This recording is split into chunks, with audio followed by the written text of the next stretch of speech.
Hello everyone, स्वागत है आप सभी लोगों का कल्याण इंस्टीट्यूट यूट्यूब चैनल पे। इस चैनल के माध्यम से हम बीएड पाठ्यक्रम का विश्लेषण कर रहे हैं और आज हम इस वीडियो के अंतर्गत महिला सशक्तिकरण के संदर्भ में बात करेंगे, यानी कि वुमेन एम्पावरमेंट के संदर्भ में बात करेंगे, जिसमें हम ये जानेंगे कि ये महिला सशक्तिकरण क्या होता है, इसका क्या अर्थ है।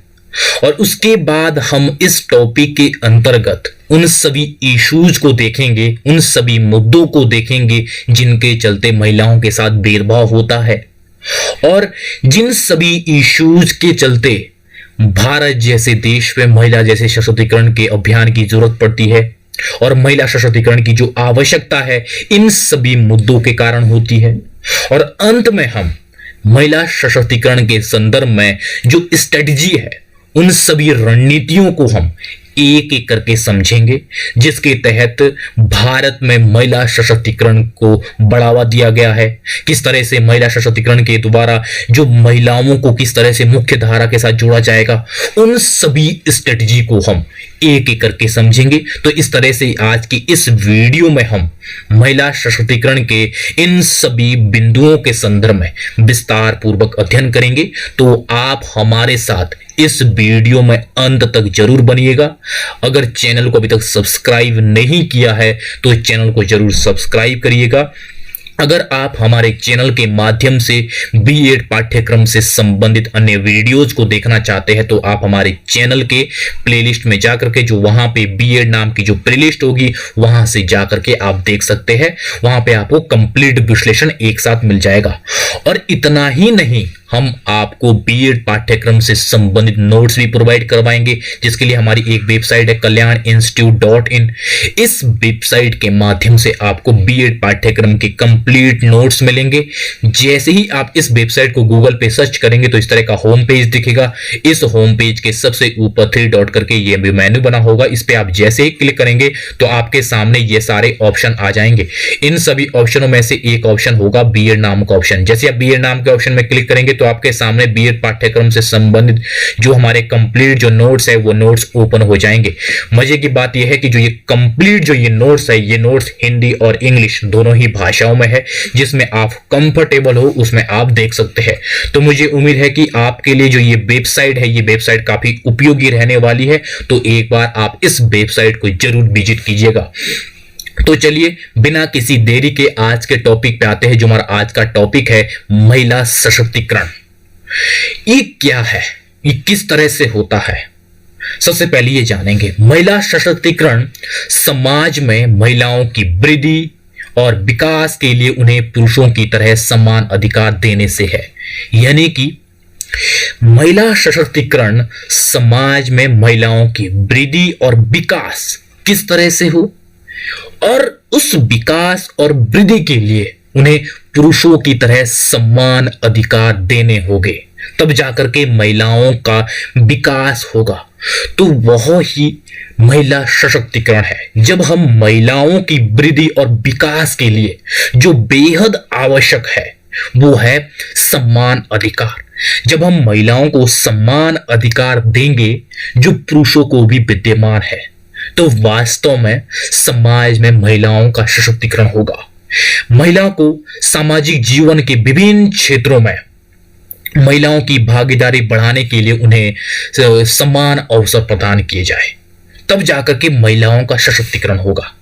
जब हम महिलाओं को किस तरह से समाज के जो विभिन्न क्षेत्र है, जो भी सामाजिक क्षेत्र है, उन सामाजिक क्षेत्रों में किस तरह से जब महिलाओं की भागीदारी बढ़ाने के लिए उन्हें समान अवसर दिए जाएंगे, तब जाकर के महिलाओं का सशक्तिकरण होगा।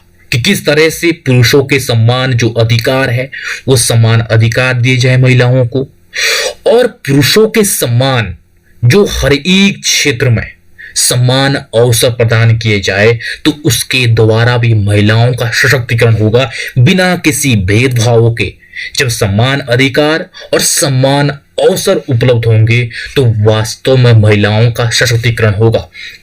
महिला सशक्तिकरण का उद्देश्य महिलाओं को इस हद तक सशक्त बनाना है कि वे शिक्षा, स्वास्थ्य, जीवन शैली, करियर आदि सहित अपने जीवन का स्वतंत्र रूप से वो सामना कर सके।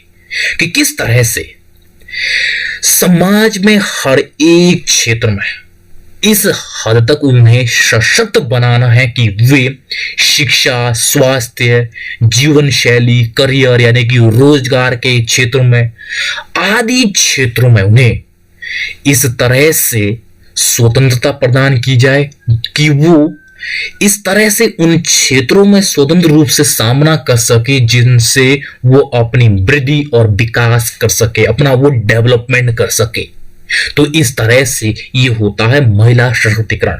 यानी कि जो समाज में जो विद्यमान जो भी कुरीतियों के चलते, मिथ्या के चलते और अनेकों अनेक जो भी धारणाएं हैं, जो भी ऐसे विचार है जो महिला विरोधी है, उन सब को दूर करते हुए बिना किसी भेदभावों के महिलाओं को पुरुषों के समान अधिकार, समान अवसर जब उन्हें प्रोवाइड करवाए जाएंगे तो किस तरह से महिलाओं का जो सशक्तिकरण होगा, उस सशक्तिकरण के द्वारा महिलाओं की वृद्धि और विकास हो पाएगा, जिससे महिलाओं को मुख्य धारा के साथ जोड़ा जा सकता है और जो पुरुष और महिलाओं के बीच जो खाई बनी है उन खाई को कम किया जा सकता है। तो इस तरह से यह है महिला सशक्तिकरण। अब हम इसके बाद महिला सशक्तिकरण के उन सभी इश्यूज के, उन सभी मुद्दों के बारे में बात करेंगे जिनके चलते महिलाओं के साथ जो शोषण होता है, जो भेदभाव होता है, जो किस तरह से उनके साथ अत्याचार होता है, उन सभी इश्यूज के बारे में एक एक करके बात करेंगे। जिसमें कि सबसे पहले है कन्या भ्रूण हत्या।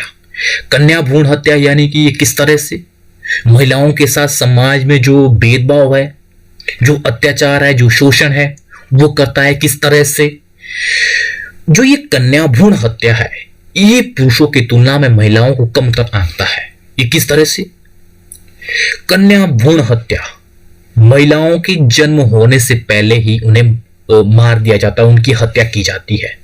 ये इसलिए होता है क्योंकि समाज में बालिका का जन्म होना एक तरह से बोझ माना जाता है और समाज में पुरुषों को ज्यादा अहमियत दी जाती है और महिलाओं को कमतर आंका जाता है और महिलाओं को पुरुष पर डिपेंड होना शुरू से ही किया जाता है।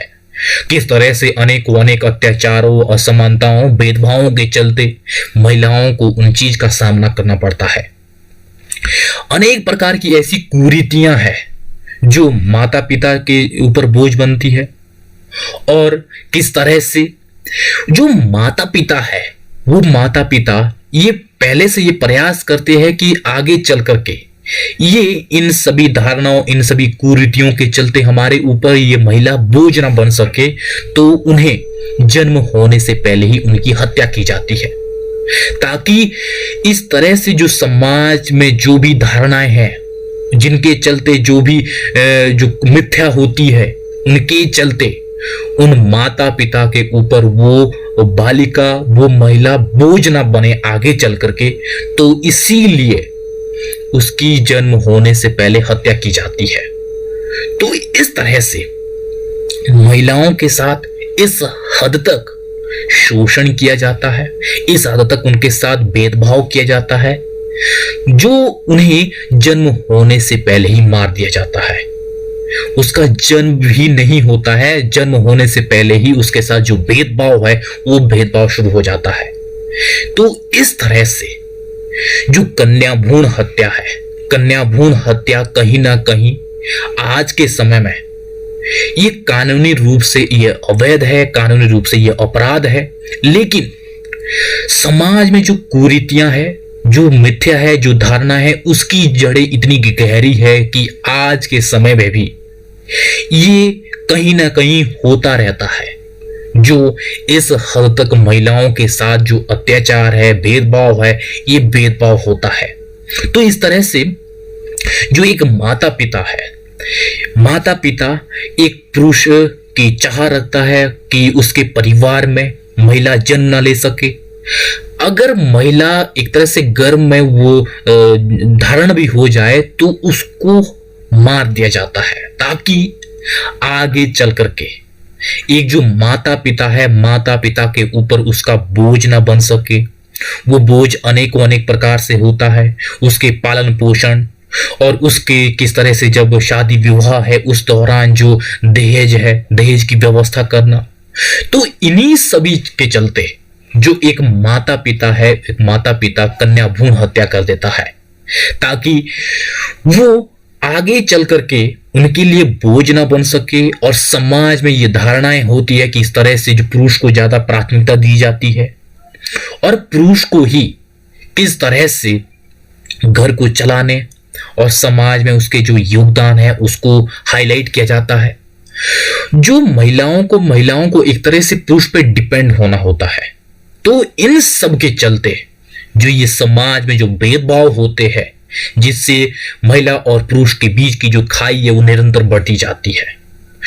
तो महिलाओं के साथ किस तरह से समाज में भेदभाव होता है और किस लिए महिला सशक्तिकरण की जरूरत पड़ती है, वो इसलिए पर जरूरत पड़ती है क्योंकि महिलाओं के साथ जो कन्या भ्रूण जैसी हत्या है, इसकी तरह से किस तरह से महिलाओं के जन्म होने से पहले ही उसके साथ जो भेदभाव है वो शुरू हो जाता है। इसलिए आवश्यकता पड़ती है महिला सशक्तिकरण की।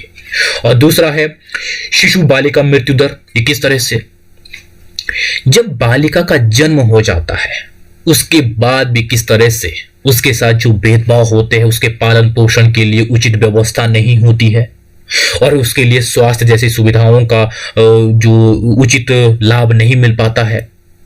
जब उनका पालन पोषण इस तरह से नहीं होगा जिस तरह से पुरुषों का होता है और पुरुष को ज्यादा अहमियत दी जाती है, तो अनेकों अनेक बीमारियों का शिकार हो जाती है बालिकाएं, जिससे समाज में शिशु बालिका मृत्यु दर बढ़ती है। तो ये भी एक कारण है महिलाओं का जो सशक्तिकरण है उस सशक्तिकरण के लिए। और तीसरा है दहेज प्रथा। दहेज प्रथा, जब एक बालिका के विवाह की तैयारी की जाती है तो किस तरह से समाज में अनेक कुरीतियों के चलते जो दहेज प्रथा है, दहेज प्रथा का प्रचलन है। जो वो दहेज प्रथा है, उस दहेज प्रथा का जो बर्डन है वो पड़ता है माता पिता के ऊपर, उस बालिका के जो माता पिता है। और कई बार जो वो माता पिता है वो उस तरह से दहेज व्यवस्था नहीं कर पाते हैं दहेज की, जिससे कि आगे चल करके उस बालिका के, उस महिला की जिसका विवाह होता है, उसको विवाह के बाद, शादी के बाद उसे अनेकों अनेक शोषण का शिकार होना पड़ता है। वो इसलिए क्योंकि उसे उस तरह का वो दहेज है वो नहीं मिला होता है। तो इस तरह से जो एक माता पिता है, इन सभी चीजों के ना होने से अच्छा है कि उस माता पिता वो चाहता है कि किस तरह से मेरे परिवार में बालिका जन्म न ले। तो इसीलिए एक माता पिता जो कन्या भ्रूण हत्या है इसका रास्ता अपनाता है और वो ये चाहता है कि मेरे परिवार में बालिका जन्म ना ले, तो मुझे इन सभी बोझ के तले मुझे ना डूबना पड़े तो अच्छा रहेगा। तो इस तरह से समाज में जो दहेज प्रथा है, ये दहेज प्रथा बहुत ही खतरनाक है, जिसके चलते महिलाओं के साथ अनेक प्रकार से शोषण होता है। और चौथा है घरेलू हिंसा।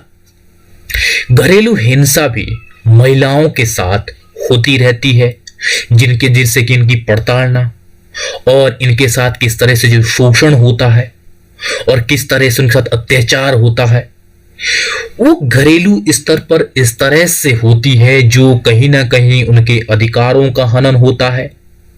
तो जिससे कि महिलाओं का विकास नहीं हो पाता है और इनके चलते वो जो महिला है वो पुरुष पे पूरी तरह से डिपेंड होती है। उसके पास अपने पास कोई इस तरह से अधिकार नहीं है वो, ताकि वो इंडिपेंडेंट हो सके। तो इस तरह से जो घरेलू हिंसा है, घरेलू हिंसा भी किस तरह से समाज में महिलाओं के साथ बुरा सा बुरा बर्ताव करती है। पांचवा है असंतुलित लिंगानुपात। जब समाज में महिलाओं के जन्म होने से पहले ही उसकी हत्या की जाएगी, तो जो समाज में, जो देश में जो लिंगानुपात है वो असंतुलित होगा। ये जाहिर सी बात है, जब समाज में लिंग अनुपात असंतुलित होगा तो जो समाज का जो विकास है, जो देश का विकास है, वो नहीं हो पाएगा। देश और समाज का विकास तभी होगा जब दोनों जेंडर एक समान रूप से समाज और देश के विकास में अपना योगदान दे सके।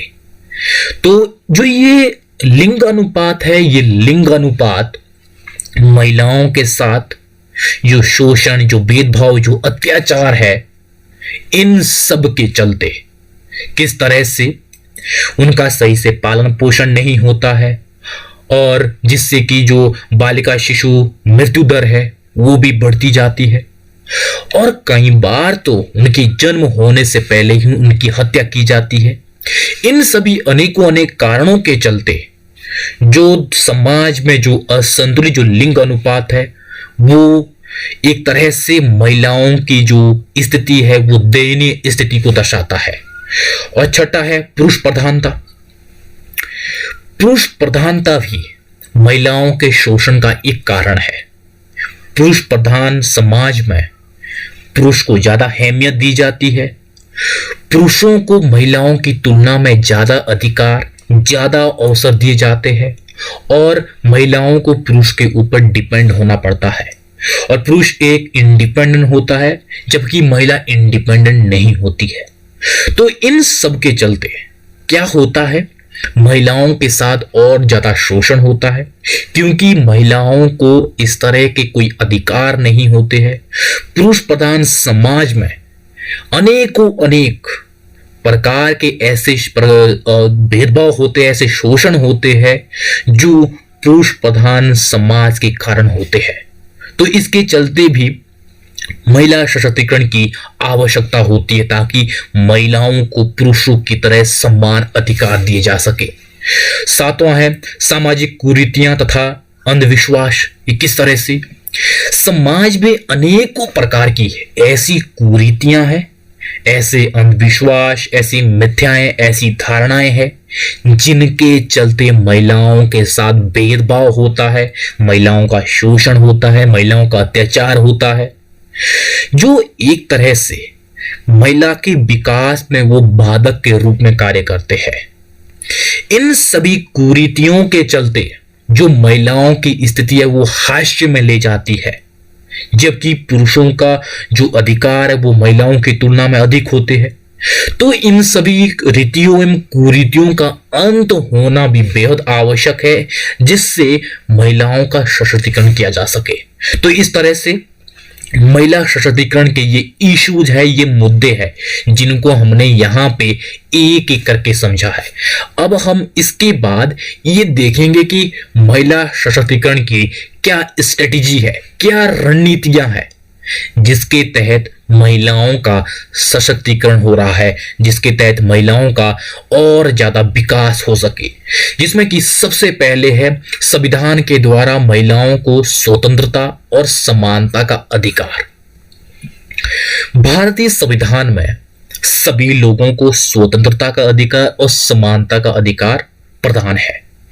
ये स्वतंत्रता और समानता का अधिकार महिलाओं के लिए भी उतना ही है जितना पुरुषों के लिए है।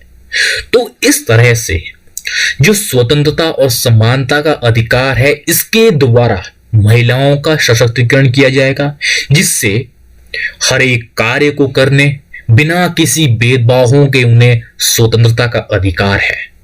बिना किसी भेदभावों के, बिना जाति, धर्म, लिंग, संप्रदाय, इन सभी से परे होकर के सभी लोगों को स्वतंत्रता है और समानता का अधिकार है। उनके साथ बिना किसी भेदभावों के उनके साथ बर्ताव किया जाएगा समाज में।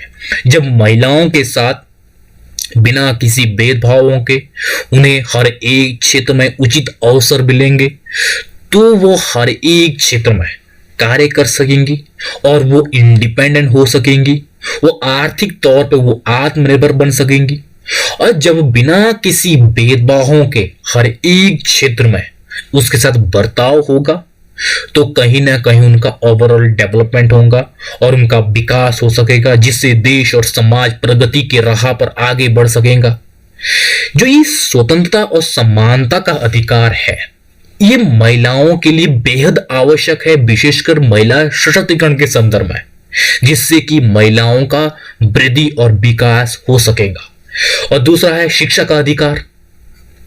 जो शिक्षा का अधिकार है, इसमें किस तरह से 6 से 14 वर्ष तक के जो बच्चे हैं उन्हें निःशुल्क एवं अनिवार्य शिक्षा प्रोवाइड की गई है, जिसमें महिलाएं भी इंक्लूड है। जब महिलाओं को निःशुल्क एवं अनिवार्य शिक्षा होगी, इससे क्या होगा? महिलाओं का विकास होगा, महिलाएं जागरूक होगी। महिलाओं को जब शिक्षा प्रोवाइड की जाएगी, शिक्षा एकमात्र ऐसा रास्ता है जो अनेक समस्याओं को दूर कर सकता है।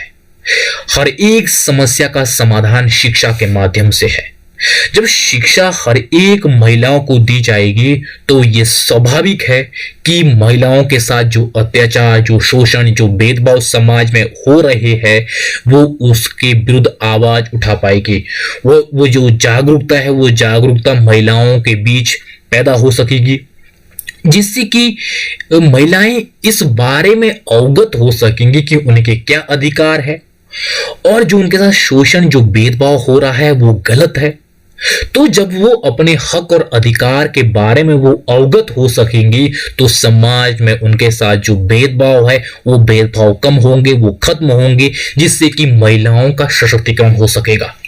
और तीसरा है छात्रवृत्ति तथा बालिका शिक्षा के लिए प्रोत्साहन। ये किस तरह से?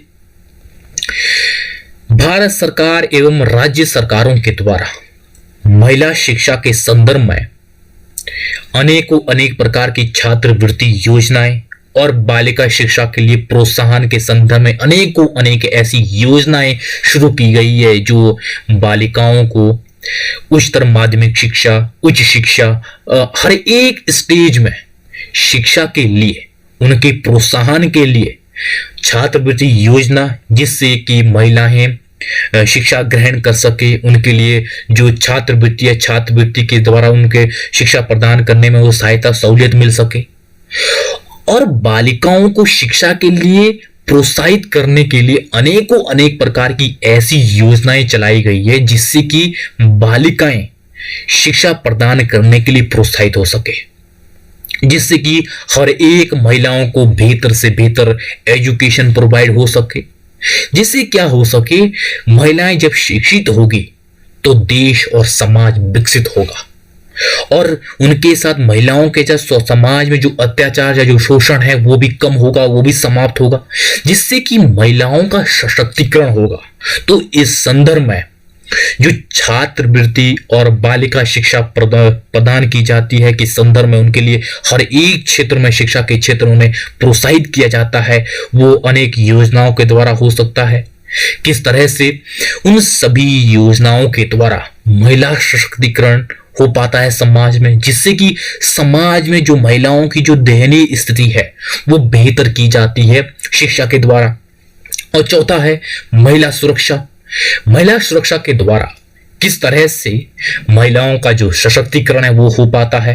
जो समाज, जो उनके साथ अपराध होते हैं, जो भेदभाव होते हैं, जो शोषण होते हैं, उन सभी को किस तरह से कानूनों के द्वारा उन्हें अवैध ठहराया गया, उन सभी महिलाओं को किस तरह से एक ऐसी कानूनी सुरक्षा प्रदान की जाती है जिससे कि महिलाओं का शोषण, अत्याचार न हो सके।